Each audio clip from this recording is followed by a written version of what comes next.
A perfectly healthy man, 43 years old, no history of heart disease, no warning signs, no dramatic symptoms that anyone noticed. He kissed his wife goodnight, pulled the covers up, closed his eyes, and never woke up. The autopsy didn't find a tumor. It didn't find a blocked artery from decades of bad eating. What it found was something that his doctor had never once warned him about, something that he did every single night before bed, just like millions of people do right now, tonight, all around the world. Something so ordinary, so deeply woven into the fabric of modern evening routines, that if I told you what it was right now, your first instinct would be to dismiss it, to tell yourself it couldn't possibly be that serious. But it is. And the science behind what happens to your body when you do this night after night is some of the most disturbing research to emerge in the last decade of cardiovascular and neurological medicine.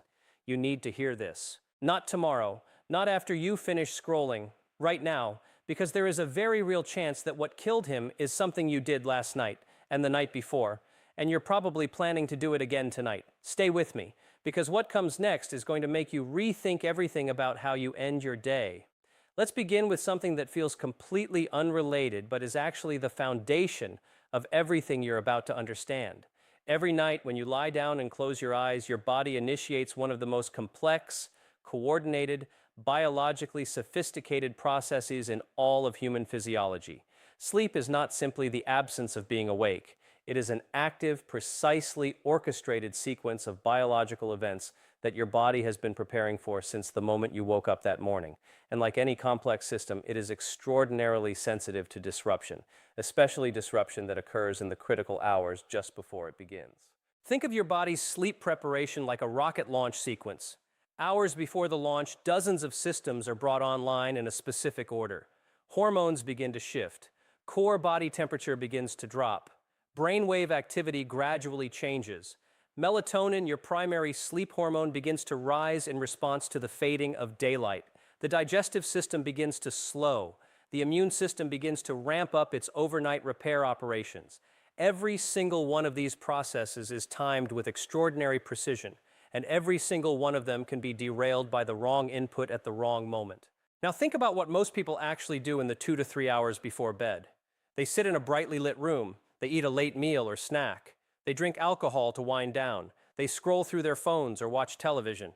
They ruminate on the day's stress, mentally replaying conversations, worrying about tomorrow's deadlines, reviewing everything that went wrong. And then they lie down and wonder why they can't fall asleep, or why they wake up at 3 in the morning with their heart pounding, or why they feel exhausted no matter how many hours they spend in bed. This is not bad luck. This is not genetics. This is what happens when you systematically interfere with a biological process that has no tolerance for the kind of disruption modern life delivers to it every single night. But here's where it gets serious. Here's where we move from inconvenience and poor sleep quality into the territory of genuine, documented, measurable danger to your life. The thing that most people do at night, the thing this video is ultimately about, is drink alcohol before bed. And before you click away, because you think you already know this, because you've heard that alcohol is bad for sleep, and you've decided it doesn't apply to you because you only have 1 or 2 glasses, and it actually helps you fall asleep, I need you to hear what the science actually says, not the watered-down, socially comfortable version, the real version. Because the gap between what most people believe about nighttime alcohol and what the research has definitively established is one of the most dangerous gaps in public health knowledge today. Let's start with the feeling, because the feeling is exactly what makes this so deceptive and so deadly. Alcohol is a central nervous system depressant.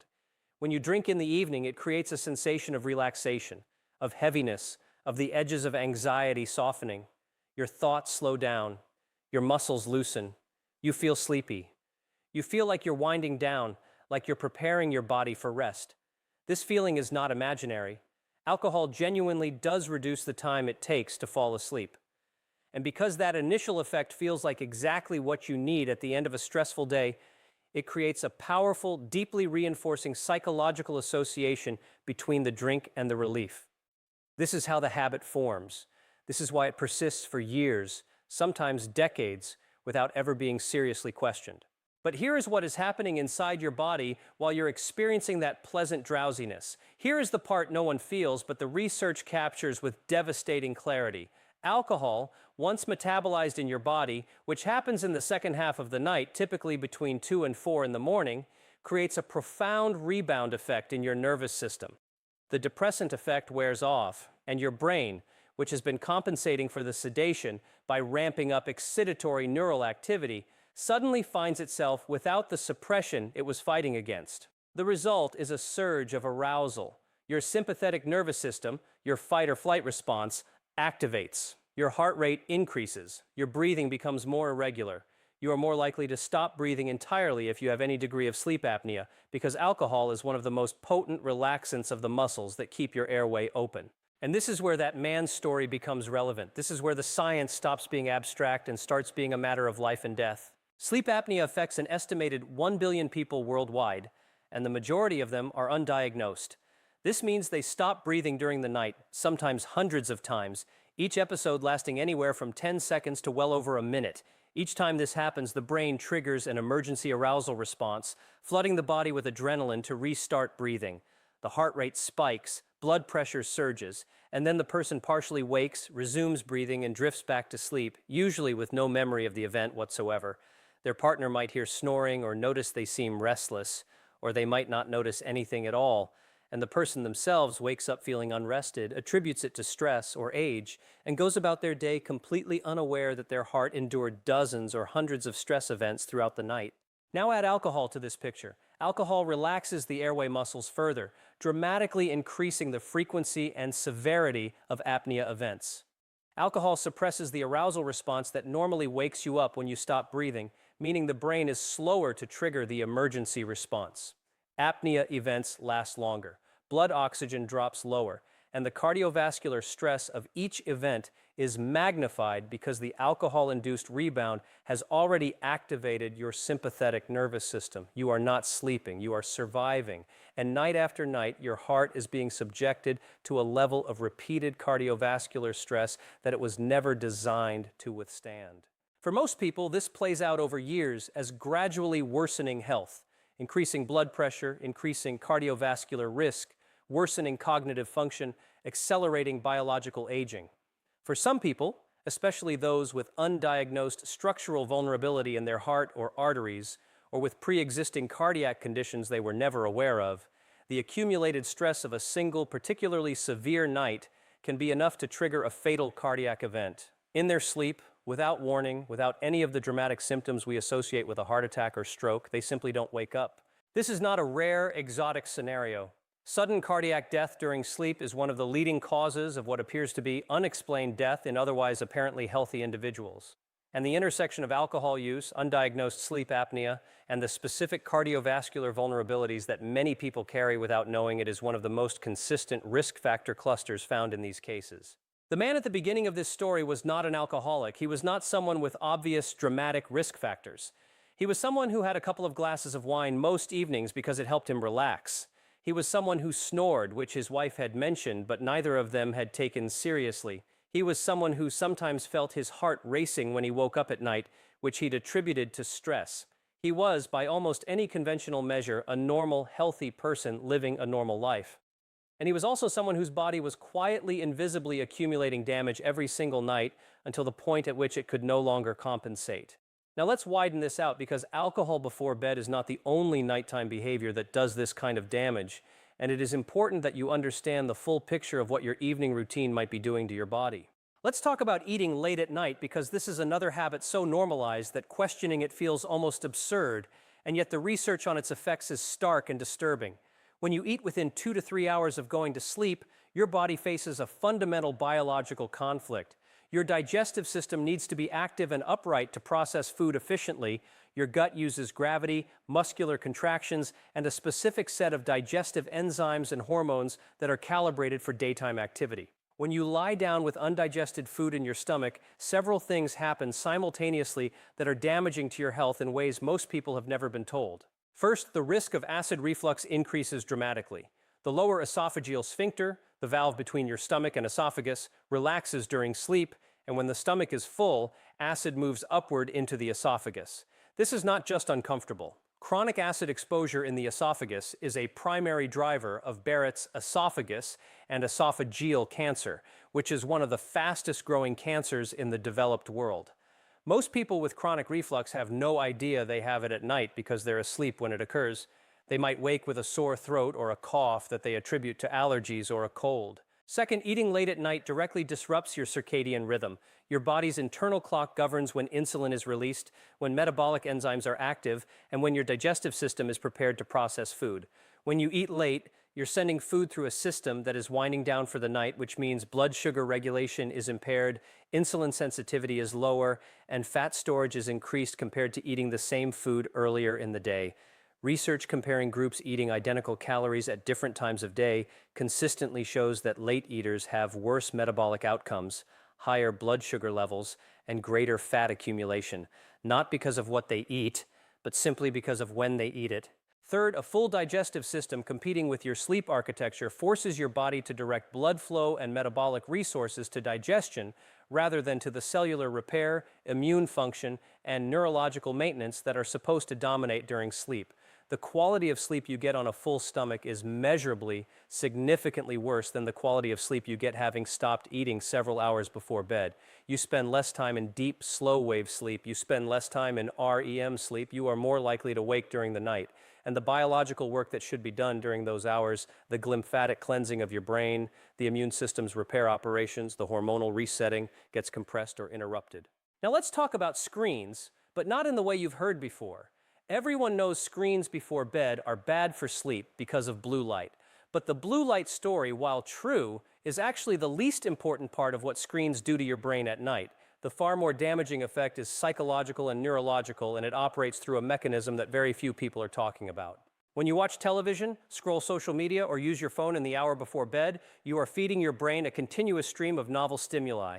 Novelty is one of the most powerful activators of the brain's arousal systems. Every new image, every new piece of information, every notification triggers a small release of dopamine, the neurotransmitter associated with anticipation, reward, and the drive to seek more.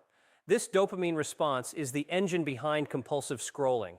It's why 5 minutes of checking your phone becomes 45 minutes without your conscious awareness of the time passing. But here's what this does to your brain in the context of sleep preparation. Your prefrontal cortex, the executive, planning, analytical part of your brain, is kept actively engaged. The default mode network, which facilitates the kind of diffuse, wandering, associative thinking that naturally leads towards sleep, gets suppressed. Your amygdala, your threat detection center, is exposed to an unending stream of potentially upsetting content, from news to social comparison to interpersonal drama, and it remains in a heightened state of reactivity. The emotional and cognitive activation caused by an hour of screen use before bed can take 2 to 3 additional hours to fully dissipate, even after you've put the device down. For someone going to bed at 11 after using their phone until 10:30, their brain is not beginning to properly wind down until 1 or 2 in the morning, regardless of how tired they feel. This creates what sleep researchers call sleep inertia and sleep fragmentation. You might fall asleep, but the sleep you fall into is shallow, interrupted, and biologically incomplete. The architecture of your sleep, the specific sequencing of light sleep, deep sleep, and REM sleep across the night, is disrupted in ways that prevent the full biological reset your body and brain need. And you wake up in the morning feeling like you haven't slept, because in many of the ways that matter most biologically, you haven't. There is something else happening at night that almost no one talks about, and it connects directly to the cardiovascular risk we discussed earlier. It is called nocturnal hypertension, and it is one of the most dangerous and underdiagnosed cardiovascular conditions in modern medicine. Under normal, healthy circumstances, blood pressure drops significantly during sleep, a phenomenon called nocturnal dipping. This dip is essential. It gives the heart a period of reduced workload, allows arterial walls to rest and recover, and is associated with significantly lower risk of heart attack, stroke, and cardiovascular death. In people who are chronically stressed, who drink alcohol regularly, who have disrupted sleep architecture, who have sleep apnea, or who have various metabolic conditions, the nocturnal dip either diminishes or reverses entirely. These people's blood pressure either fails to drop during sleep or actually rises. Their hearts never get that essential period of reduced workload. Their arterial walls are under continuous pressure around the clock. And because blood pressure is never measured at night in routine medical care, this condition goes entirely undetected in the vast majority of people who have it. They may have completely normal blood pressure readings at every doctor's visit while their cardiovascular system is being silently destroyed during the hours they're supposed to be resting and recovering. Think about that for a moment. You could be someone who does everything right by conventional medical standards: normal cholesterol, normal daytime blood pressure, healthy weight, regular exercise, and still be experiencing a form of cardiovascular damage every single night that no standard medical test will catch unless someone specifically thinks to look for it. Let's talk about the temperature of your room, because this is something that almost everyone gets wrong, and the health consequences are more significant than you'd expect. Your core body temperature needs to drop by approximately 1 to 1.5 degrees Celsius to initiate and maintain deep sleep. This is not optional biology. It is a fundamental physiological requirement, and it happens most effectively when your sleeping environment is cool, typically between 16 and 19 degrees Celsius for most people. Most people sleep in rooms that are too warm. They pile on blankets, they sleep with a partner or a pet that adds significant body heat, they keep the heating on throughout the night, and the result is that their core temperature never drops sufficiently to allow the full depth of slow-wave sleep. The stages of sleep in which growth hormone is released, in which the deepest cellular repair occurs, in which the immune system conducts its most intensive operations, these stages are gated behind a core temperature threshold that most people in modern heated homes never fully cross. The downstream effects of chronically insufficient slow-wave sleep are profound and measurable. Growth hormone, which in adults governs tissue repair, fat metabolism, and cellular maintenance, is predominantly released during deep sleep. When you don't get enough deep sleep, growth hormone secretion is suppressed. Over years, this contributes to accelerated biological aging, increased body fat despite stable diet and exercise, slower recovery from injury, and reduced capacity for the cellular maintenance processes that protect against cancer and other degenerative diseases. Now let's bring this all together and address the most important question. Why does any of this happen in the first place? Why, if the damage is this significant and this well documented, do so many people continue doing these things every single night? The answer lies in a fundamental characteristic of human psychology. We are extraordinarily poor at accurately perceiving gradual, slow-moving harm. We are wired to respond to immediate, acute threats with urgency and alarm. A car swerving toward you, a sudden noise in the dark, a sharp pain, these trigger immediate, powerful responses because they require immediate action. But a habit that slowly degrades your cardiovascular health over 10 years, that gradually disrupts your hormonal balance, that incrementally increases your cancer risk, that progressively shrinks your brain's gray matter volume. These threats produce no acute signal. There is no alarm, no sharp pain, no immediate crisis. The damage is invisible, gradual, and entirely consistent with how you felt yesterday and the day before. Your baseline shifts so slowly that you adapt to each new level of dysfunction and accept it as normal. The fatigue that would have alarmed you 5 years ago is now just how you feel. The brain fog, the irritability, the difficulty concentrating, the extra weight that appeared without any obvious change in your diet. These have been normalized into your identity rather than recognized as signals that something is going wrong. This is one of the most dangerous aspects of chronic lifestyle-driven health damage. By the time it becomes dramatic enough to register as a crisis, and the heart attack, the stroke, the cancer diagnosis, the cognitive decline that can no longer be ignored, years or decades of damage have already accumulated. The event that appears sudden and shocking from the outside has actually been building, silently and invisibly, through thousands of ordinary nights. The good news, and there is genuinely powerful, well-evidenced good news here, is that many of these processes are reversible, or at least arrestable, with changes to your evening routine that are far less difficult than you might fear. The circadian rhythm responds to consistent sleep and wake times within days. Gut microbiome diversity begins to improve within 2 weeks of dietary and behavioral change.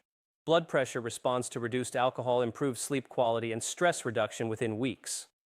The brain's neuroplasticity is robust enough that even people who have been sleeping poorly for years show measurable structural improvements in brain tissue after several months of consistently better sleep.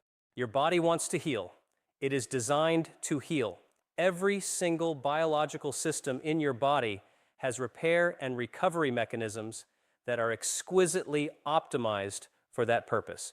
What you need to do is stop interfering with them every night and start creating the conditions that allow them to do the work they were designed to do. This doesn't mean you have to transform your entire life overnight, though if you wanted to, your biology would thank you profoundly.